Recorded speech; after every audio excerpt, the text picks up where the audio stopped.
Bhikaji Rustom comma 1861 September 24న జన్మించారు. భారతదేశ స్వాతంత్ర్యం కోసం పోరాడిన పార్సీ వనిత. 1896లో బొంబాయిలో ప్లేగు వ్యాధి వ్యాపించింది. రోగగ్రస్తులకు సేవలు చేస్తున్న ఆమెకు కూడా ప్లేగు వ్యాధి సోకింది. 1901 చికిత్స కోసం ఇంగ్లాండ్కు పంపబడింది.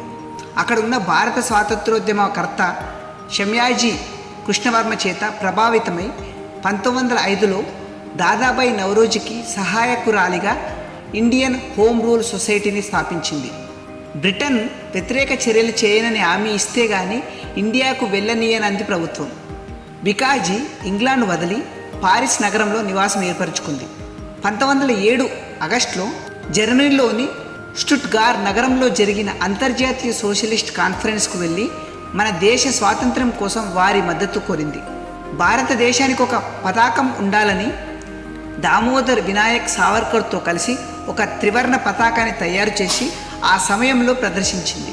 ప్రస్తుతం మన జాతీయ పతాకానికి ప్రథమ రూపం భికాజీ కృషే. మొదటి ప్రపంచ యుద్ధంలో మిత్రులైన బ్రిటిష్ ప్రభుత్వం యొక్క బలవంతాన భికాజీ ఫ్రాన్స్లో నిర్బంధించబడింది. యుద్ధానంతరం ఫ్రాన్స్లోనే ఉండి మన స్వాతంత్ర్యం కోసం వ్యాసాలు వ్రాస్తూ ప్రసంగాలు చేస్తుండేది.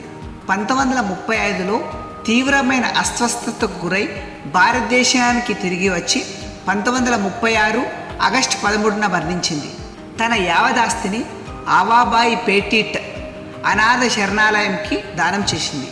ఇంతటి గొప్ప దేశభక్తురాలి స్మృత్యార్థం ఆమె జన్మ శతాబ్ది సందర్భంగా 1962 సంవత్సరంలో భారత ప్రభుత్వం ఒక తపాలా బిల్లును విడుదల చేసింది.